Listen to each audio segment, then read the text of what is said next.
MSCB mediclaim policy वीज उद्योगातील अधिकारी, कर्मचारी, अभियंते व त्यांच्या अवलंबितांच्या वैद्यकीय गरजा लक्षात घेऊन सुरू करण्यात आलेल्या मेडिक्लेम पॉलिसीच्या बाबतीत सखोल माहिती, नियम व अटी, क्लेम बाबतीत येणाऱ्या अडचणी सर्वांची एकत्रित माहिती देण्यासाठी हा व्हिडिओ बनवत आहे।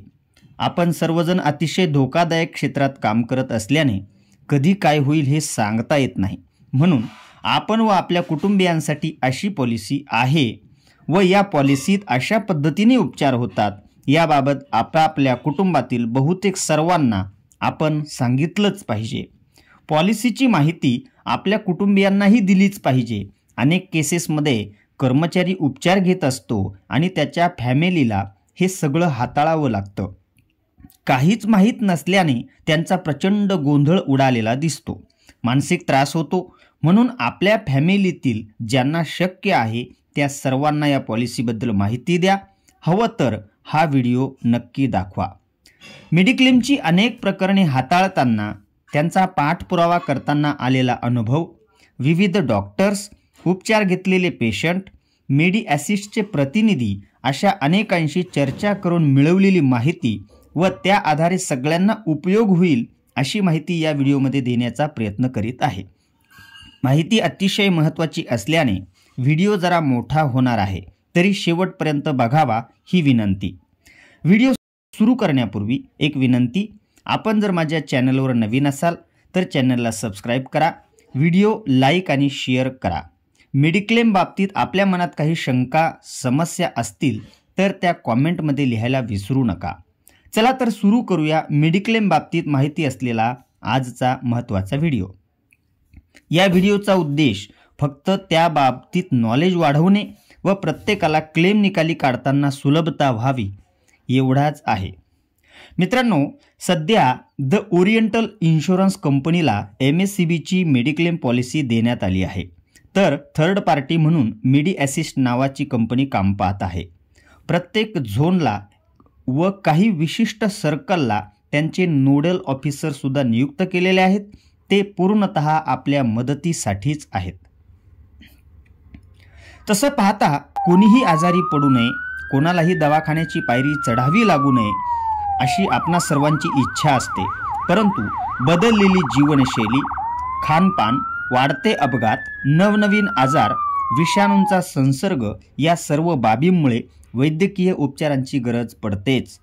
ती आवश्यकता व उपचारांच्या वाढलेल्या किमती लक्षात घेऊन वीज कर्मचाऱ्यांसाठी वैद्यकीय पॉलिसीची संकल्पना सर्वप्रथम 2013च्या वेतनवाढ करारात मांडण्यात आली होती। प्रत्यक्ष पॉलिसी सुरू व्हायला 2015 साल उजाडले व ही पॉलिसी सुरू झाली। पॉलिसी अंतर्गत उपचारांची अनेक कर्मचाऱ्यांना येणाऱ्या अडचणी, क्लेमच्या रकमेमध्ये मोठ्या प्रमाणात होणारे डिडक्शन, किचकट पद्धत या सर्वांमुळे उपचार घेतलेले कर्मचारी अक्षरशः वैतागलेले दिसतात। कुठेही योग्य ते सहकार्य मिळत नाही असाही अनुभव अनेकांचा आहे। परिणामतः आम्हाला ही पॉलिसी नको, आमचे पैसे कपात करू नका, पॉलिसी ऐच्छिक ठेवा किंवा कंपनी बदला याप्रमाणे सोशल मीडियावर लोक कॉमेंट करताना दिसतात। मित्रांनो, कोणत्याही गोष्टीची सुरुवात जर पूर्वतयारी करून केली तर पुढे अडचण येत नाही। मेडिक्लेम अंतर्गत उपचारासाठीही तसेच आहे। तर काय पूर्वतयारी करावी लागेल? पॉलिसी होल्डर कंपनी बदलली तरी असलेले नियम जवळपास सारखेच असतात। काही किरकोळ बदलांसह नवीन नियमावलीचे परिपत्रक निर्गमित होत असते। प्रत्येक जण साक्षर आहे, प्रत्येक जण स्मार्टफोन वापरतो, म्हणून पॉलिसी संदर्भातील प्रत्येक परिपत्रक, त्याचे नियम, पोट नियम हे आपल्याला माहीत असलेच पाहिजे। निघणारे परिपत्रक सेव्ह करून ठेवणे, हवं तर ते एखाद्याला मेल करणे, म्हणजे कायमस्वरूपी फोन बदलला तरीही आपल्याकडे राहील। प्रत्येक झोनच्या नोडल ऑफिसरचा नंबर, कस्टमर केअरचा नंबर, इंटिमेशन देण्याचा नंबर, मेल ID आपल्याकडे सेव्ह असलाच पाहिजे। तसेच उपमुख्य औद्योगिक संबंध अधिकाऱ्यांचा नंबर, नाव हेही आपल्याकडे असले पाहिजे। हा एक पूर्वतयारीचा भाग आहे। आपण राहत असलेल्या शहरात किंवा शहराच्या जवळ जिल्ह्याच्या ठिकाणी असलेल्या हॉस्पिटलपैकी कोणकोणती हॉस्पिटल पॉलिसीच्या पॅनलवर आहेत याचीही यादी आपल्याकडे असली पाहिजे। यादीतील कोणकोणत्या हॉस्पिटलला कॅशलेसची सुविधा उपलब्ध आहे हेही माहीत असले पाहिजे. मित्रांनो, या व्हिडिओच्या डिस्क्रिप्शनमध्ये मी काही लिंक देणार आहे. त्या लिंकमध्ये साधारणतः मेडी असिस्ट 2023-24 मेडिक्लेम पॉलिसी 2023-24 अंतर्गत निघालेले परिपत्रक, नोडल ऑफिसर्सचे नंबर आणि इतर माहिती लिंकद्वारे आपल्याला मिळणार आहे. ज्यांना हवं त्यांनी डिस्क्रिप्शनमध्ये जाऊन लिंकवर क्लिक केल्यास त्यांना ते उपलब्ध होतील. पुढे पाहूया. एकंदरीत पाहता जेव्हा गरज पडते तेव्हा या सर्वांचा शोधाशोध सुरू होतो आणि म्हणून आपला गोंधळ उडतो, म्हणजेच आपली पूर्वतयारी नसते आणि आपण उपचारांना सामोरं जातो असा सगळ्यांचा अनुभव आहे आणि म्हणून अडचणी निर्माण होतात. मेडिक्लेममध्ये उपचाराच्या पद्धती काय आहेत पाहूया. तर उपचारांसाठी कॅशलेस हॉस्पिटललाच प्राधान्य द्यावं.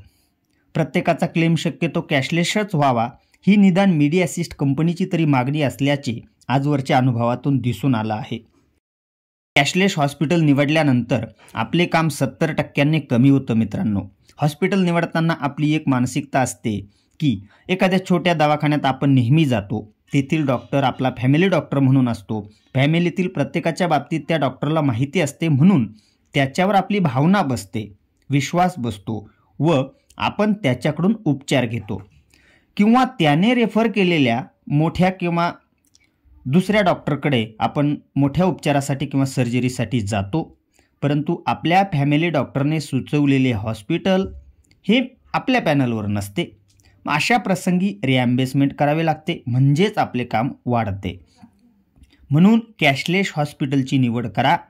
लक्षात असू द्या, BAMS डॉक्टर, BHMS डॉक्टर किंवा आयुर्वेदिक डॉक्टर इथं किंवा यांच्याकडून केलेले उपचार या पॉलिसीमध्ये कव्हर होत नाहीत. महत्त्वाचा भाग आहे इंटिमेशन. हॉस्पिटलला ॲडमिट झाल्यानंतर सर्वात पहिले काम असते ते म्हणजे इंटिमेशन देणे.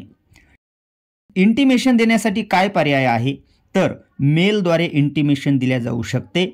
त्यासाठी काय काय माहिती पाहिजे तर कर्मचाऱ्याचे नाव, पेशंटचे नाव, भविष्य निर्वाह निधी क्रमांक, मोबाईल क्रमांक, झालेला आजार, हॉस्पिटलचे नाव, हॉस्पिटलचा पत्ता, डॉक्टरांचे नाव, उपचारासाठी येणारा संभावित खर्च, ॲडमिट झाल्याची तारीख, साधारणतः किती दिवस ॲडमिट राहावे लागणार आहे ते, ही सर्व माहिती टेक्स्ट स्वरूपात खालील मेलवर आपल्याला पाठवायची आहे. मेल ID मी आता सांगत आहे. msebmediclaim@mediassist.in. हा मेल आपल्याला स्क्रीनवर दिसत आहे. व्हिडिओ थांबवून आपण हा मेल नोट करून घेऊ शकता. आपला मेल त्यांना मिळाल्यानंतर सिस्टीमद्वारे आपली इंटिमेशन जनरेट होऊन इंटिमेशन ID आपल्याला मेलद्वारे प्राप्त होतो. इंटिमेशन देण्याची दुसरी पद्धत आहे ती म्हणजे कॉलद्वारे इंटिमेशन देणे. तर 01206937 म्हणजेच 012-069-37340 या नंबरवर कॉल करून आपण वरील मेसेजमध्ये लिहिल्याप्रमाणे जसं की पेशंटचं नाव, भविष्य निर्वाह निधी क्रमांक, मोबाईल नंबर, झालेला आजार, हॉस्पिटलचे नाव, हॉस्पिटलचा पत्ता, डॉक्टरांचे नाव, उपचारासाठी येणारा संभावित खर्च, ॲडमिट झाल्याची तारीख, किती दिवस ॲडमिट राहायचं ते, ही सर्व माहिती फोन करून सुद्धा आपण देऊ शकतो आणि आपलं इंटिमेशन त्यांना पोहोचतं. भविष्यात आता सध्या हा कस्टमर केअर आणि इंटिमेशन देण्यासाठीचा नंबर आहे. भविष्यात हा अपडेट झाला तर तसं सोशल मीडियातून कोणत्या तरी ग्रुपवर आपल्याला ती माहिती मिळेलच. लक्षात ठेवा, कॅशलेस उपचाराच्या बाबतीत इंटिमेशन देणे ही त्या दवाखान्याची जबाबदारी असली तरी त्या बाबतीत आपणही काळजी घेणं गरजेचं आहे. कॅशलेस उपचार घेताना ॲडमिटच्या नंतर 24 तासांच्या आत इंटिमेशन दिले गेले पाहिजे आणि नॉन कॅशलेस म्हणजेच रिॲम्बर्समेंटच्या केसमध्ये 48 ते 72 तासांच्या आत इंटिमेशन दिले गेले पाहिजे. जर इंटिमेशन उशिरा दिल्या गेले तर आपल्या क्लेममधून तब्बल 50% रक्कम कपात होते. होय मित्रांनो, 50% रक्कम कपात होते. कल्पना करा, एखाद्याच्या उपचारासाठी 4 लाखांचं बिल आहे आणि इंटिमेशन उशिरा दिल्याच्या कारणास्तव 50% रक्कम कपात म्हणजे तब्बल 2 लाख रुपये इतकी मोठी रक्कम कपात होणार आहे. म्हणून इंटिमेशन पोचणे सर्वात जास्त महत्त्वाचे आहे. इंटिमेशन देणं ही खरी उपचारांची सुरुवात होते. आता इंटिमेशन दिल्यानंतर पुढे असतं ते प्रायमरी अप्रूव्हल. काय आहे प्रायमरी अप्रूव्हल ते पाहूया. कॅशलेस पद्धतीने उपचार घेताना आपण इंटिमेशन दिल्यानंतर संभावित खर्चापैकी काही रक्कम आपल्याला मंजूर होत असते. तसा मेसेज येतो, त्याला प्रायमरी अप्रूव्हल असे म्हणतात. आता आपल्या उपचारासाठी दवाखान्याने केलेली मागणी व प्रायमरी रक्कम जी काही मंजूर होऊन आली त्यामध्ये खूप मोठी तफावत दिसते. त्यामुळे बरेचसे कर्मचारी गोंधळून जातात.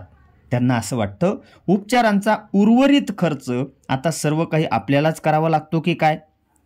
परंतु लक्षात ठेवा, ती एक प्रोसेस आहे, त्यामुळे अजिबात घाबरून जाऊ नका. सोप्या भाषेत सांगायचं तर उपचार सुरू करण्यासाठी मंजूर करण्यात आलेल्या रकमेचा तो पहिला हप्ता असतो. उर्वरित रक्कम दवाखान्यातून सुट्टी होताना मंजूर होत असते.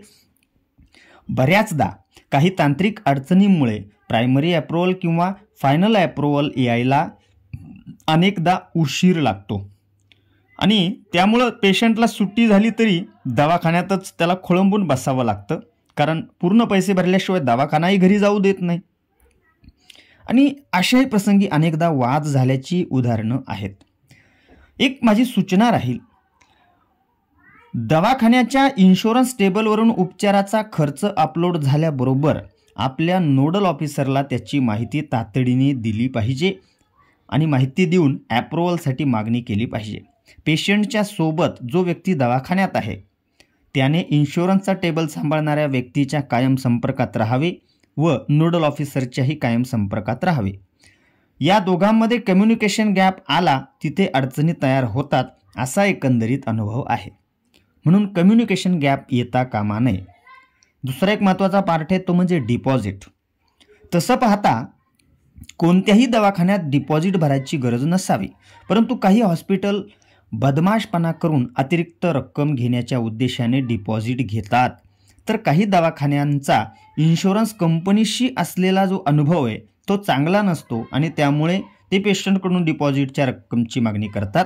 तर काही वेळा उपचारांची निकट आहे परंतु प्रायमरी अप्रूव्हल येत नाही किंवा उशिरा येतं, अशा प्रसंगीही डिपॉझिटची मागणी केली जाते. परंतु फायनल मंजुरीच्या नंतर एकूण रकमेचा ताळमेळ करून डिपॉझिटची रक्कम परत मिळते. काही प्रसंगी नॉन मेडिकल आयटम्सचे चार्जेस पेशंटकडून त्या डिपॉझिटमधून काढले जातात. कॅशलेस उपचारादरम्यान होणाऱ्या टेस्ट, लॅबचे रिपोर्ट, मेडिसिन्स हा सर्व खर्च पॉलिसीमध्ये कव्हर होतो.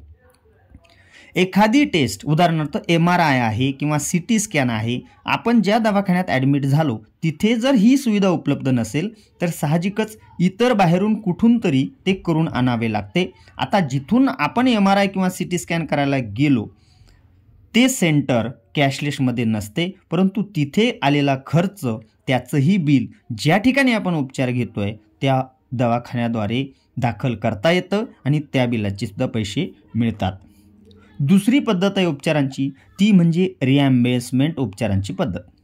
ज्यावेळेस उपचारांची अति तातडीची गरज आहे तरच रिॲम्बर्समेंटकडे जावे, अन्यथा कॅशलेस करावे. अगोदर सांगितल्याप्रमाणे BAMS, BHMS आयुर्वेदिक डॉक्टरांकडे केलेले उपचार पॉलिसीत कव्हर होत नाही. त्यामुळे MBBS किंवा त्यावरील पदवी असलेल्या डॉक्टरांकडेच उपचार करावेत. उपचारादरम्यान कॅशलेस किंवा रिॲम्बर्समेंट दोन्ही प्रकारात किमान 24 तास ॲडमिट असणे आवश्यक आहे. मागे काही नाकारलेल्या क्लेमच्या बाबतीत असे आढळून आले की दवाखान्याने केलेल्या टेस्टनुसार आजाराचे निदान झाले, उपचारही केले, परंतु क्लेम रिजेक्ट झाले. त्या आजारांसाठी ॲडमिटची गरजच नव्हती हे कारण देण्यात आलेलं आहे.